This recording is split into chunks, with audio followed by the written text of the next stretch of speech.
চোখের জলে চির বিদায় জানানো হলো শ্রীলঙ্কায় সন্ত্রাসী হামলার নির্মম শিকার শিশু জায়ান চৌধুরীকে। বনানী চেয়ারম্যান বাড়ি মাঠে জানাজা শেষে তাকে বনানী কবরস্থানে 15ই আগস্টের শহীদদের কবরের পাশে চিরনিদ্রায় শায়িত করা হয়। এর আগে নিথর জায়ানকে শেষবার দেখতে যান প্রধানমন্ত্রী শেখ হাসিনা। আশিক মাহমুদের প্রতিবেদন। বাবা মায়ের সাথে শ্রীলঙ্কায় বেড়াতে গিয়ে নিথর দেহে কফিনবন্দি হয়ে স্বদেশের মাটিতে ফিরে এলো 8 বছরের শিশু জায়ান চৌধুরী। গত রোববার শ্রীলঙ্কায় সিরিজ বোমা হামলার শিকার হয় শিশু জায়ান ও তার বাবা।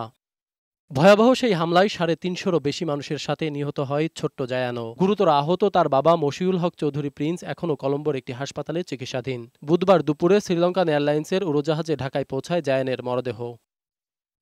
বিমানবন্দর থেকে মরদেহ আনা হয় জায়ানের নানা আওয়ামী লীগের প্রেসিডিয়াম সদস্য শেখ ফজলুল করিম সেলিমের বনানীর বাসায়। সেখানে তখন শোকাবহ পরিবেশ।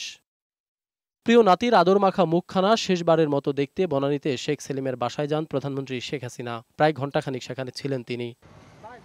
আসরের নামাজের পর শেখ সেলিমের বাসার পাশে বনানী চেয়ারম্যান বাড়ি মাঠে জায়ানের নামাজে জানাজা অনুষ্ঠিত হয়। জানাজায় অংশ নেয় হাজার হাজার মানুষ।